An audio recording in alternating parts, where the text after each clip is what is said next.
എം.ടി. വാസുദേവൻ നായരുടെ 91ാം ജന്മദിനം വളരെ വിപുലമായ രീതിയിലാണ് സംസ്ഥാനത്താകെയും ആഘോഷം നടന്നത്. കൊച്ചിയിൽ അതിൻ്റെ ആഘോഷം വിപുലമായ രീതിയിൽ സംഘടിപ്പിക്കപ്പെടുകയും ചെയ്തു. മനോരഥങ്ങൾ എന്ന ആന്തോളജിയുടെ ട്രെയിലർ ലോഞ്ചും ഈ ഒരു ആഘോഷവേളയിൽ തന്നെയായിരുന്നു. എന്നാൽ അതിലുണ്ടായിട്ടുള്ള ചില കല്ലുകടികൾ വലിയ രീതിയിലുള്ള ചർച്ചകൾക്കും വിമർശനങ്ങൾക്കും വഴിവെക്കുകയും ചെയ്തിട്ടുണ്ട്. ഈ വേളയിൽ അല്ലെങ്കിൽ ഈ വേദിയിൽ വെച്ച് പണ്ഡിറ്റ് രമേശ് നാരായണൻ ആസിഫ് അലിയുടെ കയ്യിൽ നിന്നും പുരസ്കാരം സ്വീകരിക്കുമ്പോൾ സ്വീകരിച്ച ചില നിലപാടുകളും അദ്ദേഹത്തിൻ്റെ ഒരു ആറ്റിറ്റ്യൂഡുമാണ് വലിയ രീതിയിലുള്ള വിമർശനങ്ങൾക്ക് വിധേയമായത്. സോഷ്യൽ മീഡിയയിൽ വലിയ രീതിയിലുള്ള പൊങ്കാലയ്ക്ക് അദ്ദേഹം വിധേയനാവുകയും ചെയ്തിരിക്കുന്നത്. എന്തായാലും ഈ സംഭവവുമായി ബന്ധപ്പെട്ട് വലിയ രീതിയിൽ ചർച്ചകൾ ഉണ്ടായിട്ടുണ്ട്. നിരവധിയായിട്ടുള്ള ആളുകൾ ആ വിഷയത്തിൽ അനുകൂലമായും പ്രതികൂലമായും പ്രതികരിക്കുന്ന സാഹചര്യവും ഉണ്ടായിട്ടുണ്ട്.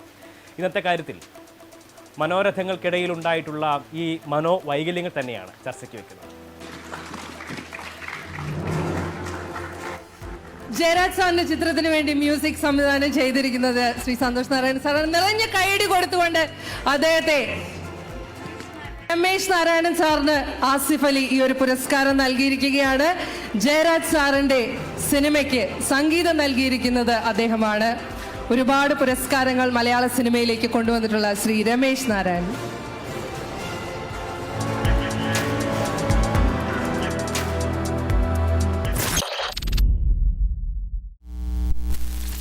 ഈ ദൃശ്യങ്ങൾ കാണുന്ന ആർക്കും തന്നെ മനസ്സിലാകും പണ്ഡിറ്റ് രമേശ് നാരായണൻ ആ വേദിയിൽ വെച്ച് ആ വലിയ സമൂഹത്തിന് മുന്നിൽ വെച്ച് ചെയ്ത പ്രവൃത്തി എന്താണെന്നുള്ളത്.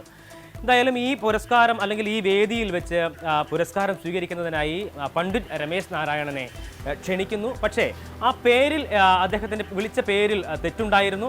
തുടർന്നും അദ്ദേഹം അവിടെ തന്നെ ഇരിപ്പുറപ്പിക്കുന്നു. തുടർന്ന് ഈ പുരസ്കാരം നൽകുന്നതിനായി ആസിഫ് അലി വരുന്നു. പുരസ്കാരവുമായി അദ്ദേഹം അല്പസമയം കാത്തുനിന്ന ശേഷം പണ്ഡിറ്റ് രമേശ് നാരായണൻ ഇരിക്കുന്ന ആ കസേര അരികിലേക്ക് തന്നെ ചെല്ലുന്നു. പുരസ്കാരം അവിടെ വെച്ച് സമർപ്പിക്കുക എന്നുള്ള ഉദ്ദേശത്തോടെ ഞാൻ ചെല്ലുന്നത്. പക്ഷേ അദ്ദേഹം ആ പുരസ്കാരം വാങ്ങിയതിന് ശേഷം ആസിഫ് അലിയെ ഒന്ന് നോക്കുകയോ ഒന്ന് ചിരിക്കുകയോ അല്ലെങ്കിൽ ഒരു ഹസ്തദാനം കൊടുക്കുകയോ ചെയ്യുന്ന സ്വാഭാവികമായിട്ടുള്ള മര്യാദ പോലും പാലിക്കാതെ ആ വേദിയിൽ തന്നെ ഉണ്ടായിരുന്ന സംവിധായകൻ ജയരാജിനെ വിളിക്കുന്നു. ജയരാജിന് ആ പുരസ്കാരം കൊടുക്കുന്നു. തുടർന്ന് ജയരാജിൽ നിന്നുമാണ് താൻ പുരസ്കാരം വാങ്ങിക്കുന്നത് എന്നുള്ള അർത്ഥത്തിൽ അദ്ദേഹം ആ വലിയ സദസ്സിലേക്ക് തിരിഞ്ഞു നിന്നുകൊണ്ട് അദ്ദേഹം ആ പുരസ്കാരം സ്വീകരിക്കുകയും ചെയ്യുകയാണ്. എന്തായാലും ഈ സംഭവത്തിനെതിരെ ആ സമയത്ത് പണ്ഡിറ്റ് രമേശ് നാരായണൻ സ്വീകരിച്ചിട്ടുള്ള ആ ഒരു നിലപാടിനെതിരെ വലിയ രീതിയിലുള്ള വിമർശനങ്ങളാണ് സമൂഹത്തിൻ്റെ വിവിധ കോണുകളിൽ നിന്ന് ഉയർന്നു വന്നത്.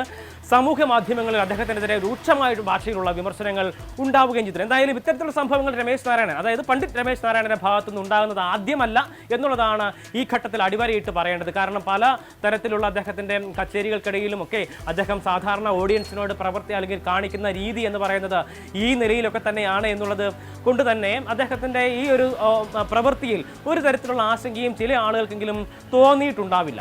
എന്തായാലും സംഭവം വലിയ രീതിയിൽ വിവാദമായതിനെ തുടർന്ന് ഇതിൽ വിശദീകരണവുമായി പണ്ഡിറ്റ് രമേശ് നാരായണൻ രംഗത്ത് വരികയാണ്. അദ്ദേഹത്തിൻ്റെ പക്ഷം അദ്ദേഹം പറയുന്നത് ഇങ്ങനെയാണ്: ഒരു തരത്തിലും താൻ ആരെയും ഇകഴ്ത്തി കാണിക്കുന്നതിന് വേണ്ടിയിട്ടോ മനഃപൂർവ്വം കൊച്ചാക്കുന്നതിന് വേണ്ടിയിട്ടോ ചെയ്ത ഒരു പ്രവൃത്തിയല്ല, താൻ അങ്ങനെ ചെയ്യുന്ന ആളല്ല. പിന്നെ ഏതെങ്കിലും തരത്തിൽ അതൊരു തെറ്റായിട്ട് ആസിഫ് അലിക്ക് തോന്നിയിട്ടുണ്ടെങ്കിൽ അദ്ദേഹം നിരുപാധികം മാപ്പ് പറയുന്നു എന്നുള്ളൊരു വലിയ മനസ്സുകൂടി അദ്ദേഹം തുറന്നു കാണിക്കുന്നുണ്ട്. എന്തായാലും അദ്ദേഹം ആ പറഞ്ഞ മാപ്പിനെ ആരൊക്കെ സ്വീകരിച്ചിട്ടുണ്ട്, ആരൊക്കെ അതിനെ അംഗീകരിക്കുന്നുണ്ട് എന്നുള്ളത് ആ സംഭവങ്ങളുടെയൊക്കെ ഫേസ്ബുക്ക് പോസ്റ്റുകളുടെയും ഒപ്പം തന്നെ യൂട്യൂബിലൊക്കെ പോകുന്നതിലേക്ക് താഴെയുള്ള കമൻറ്റുകൾ തന്നെ നോക്കിക്കഴിഞ്ഞാൽ മനസ്സിലാകുന്ന കാര്യമാണ്. അദ്ദേഹത്തിൻ്റെ ആ ഒരു മാപ്പ് പറച്ചിൽ ഈ നിലയിലായിരുന്നു. ജീവിതത്തിൽ ആരെയും ഞാൻ അപമാനിച്ചിട്ടില്ല, അപമാനിക്കാനുള്ള ഉദ്ദേശവുമില്ല, ഒരിക്കലും അപമാനിക്കില്ല. കാര്യം ഒരു ഡിസ്ക്രിമിനേഷനും കാണിക്കാത്ത ഒരാളെടുത്തും ഞാൻ. പക്ഷേ ഇതെങ്ങനെ വന്നു ആസിഫ് അലി എനിക്ക് ഏറെ ഇഷ്ടമാണ്. അതെങ്ങനെ സംഭവിച്ചു എന്ന് എനിക്ക് തന്നെ അറിയില്ല. ഇനിയിപ്പോൾ അങ്ങനെ ആസിഫ് അലിയുടെ കൈ തട്ടി മാറ്റി എന്നുള്ളൊരു ഇത് വരുന്നുണ്ടെങ്കിൽ ഐ എം സോ സോറി. ഇത് നിങ്ങൾ വിശ്വസിക്കുന്നുണ്ടെങ്കിൽ ഇല്ലെങ്കിലും പറയാം. ആ ഒരു സമയത്ത് ഭയങ്കര സൗണ്ടിങ് ആയിരുന്നു. ആ സൗണ്ടിങ്ങിൻ്റെ അടുത്ത് എന്താണ് സംഭവിക്കുന്നതെന്ന് എനിക്ക് മനസ്സിലായിട്ടില്ല. ആസിഫ് അലി, ഞാൻ സ്റ്റേജിലല്ല കയറിയത്, ഞാൻ താഴെയാണ് നിൽക്കുന്നത്. അപ്പോൾ ആസിഫ് അലി ഓടി വരുന്നു, തരുന്നു. പിന്നെ ആസിഫ് അലിയെ അവിടെ കുറച്ച് കാണുന്നില്ല, പിന്നെ അപ്പം തന്നെ അങ്ങ് മറഞ്ഞു ആസിഫ് അലി. എന്തായാലും ഈ സംഭവം ഉണ്ടായി, അതിൽ വലിയ രീതിയിലുള്ള വിമർശനങ്ങൾ ഉയർന്നു വരുന്നു. പണ്ഡിറ്റ് രമേശ് നാരായണന്റെ ഈ നിലപാട് ശരിയല്ല എന്നുള്ള നിലപാട് തന്നെയാണ് പൂർണ്ണമായും കൂടുതലായിട്ടുള്ള ആളുകളും മുന്നോട്ട് വെച്ചിരിക്കുന്നത്. ഇത് അദ്ദേഹത്തിന്റെ ആദ്യത്തെ ഒരു സംഭവമൊന്നും അല്ല എന്നുള്ള കാര്യം തന്നെ ഈ ഘട്ടത്തിൽ ഓർത്ത് പറയുകയും കൂടി ചെയ്യുകയാണ്. എന്തായാലും ഈ സമയത്ത് പറയാനുള്ള ഒരു കാര്യമെന്ന് പറയുന്നത്, ഇത്രയും വലിയൊരു സമൂഹത്തിൽ അല്ലെങ്കിൽ വലിയൊരു പരിപാടി നടക്കുന്ന ഒരു ഘട്ടത്തിൽ സ്വീകരിക്കേണ്ട ഒരു പൊതുമര്യാദ എന്നുള്ളതുണ്ട്. അത് എതിര് നിൽക്കുന്ന ആൾ ഒരു മനുഷ്യനാണ് എന്നുള്ള ഒരു മിനിമം മര്യാദയെങ്കിലും പാലിച്ചുകൊണ്ടൊരു നിലപാട് സ്വീകരിക്കേണ്ടതായിരുന്നു പണ്ഡിറ്റ് രമേശ് നാരായണൻ എന്നുള്ള കാര്യമാണ് ഇവിടെ പറഞ്ഞു വെക്കാനുള്ളത്. എന്തായാലും അദ്ദേഹത്തിന്റെ ആ നിലപാടിനെതിരായുള്ള വിമർശനങ്ങൾ ഇപ്പോഴും തുടർന്നുകൊണ്ടിരിക്കുകയാണ്.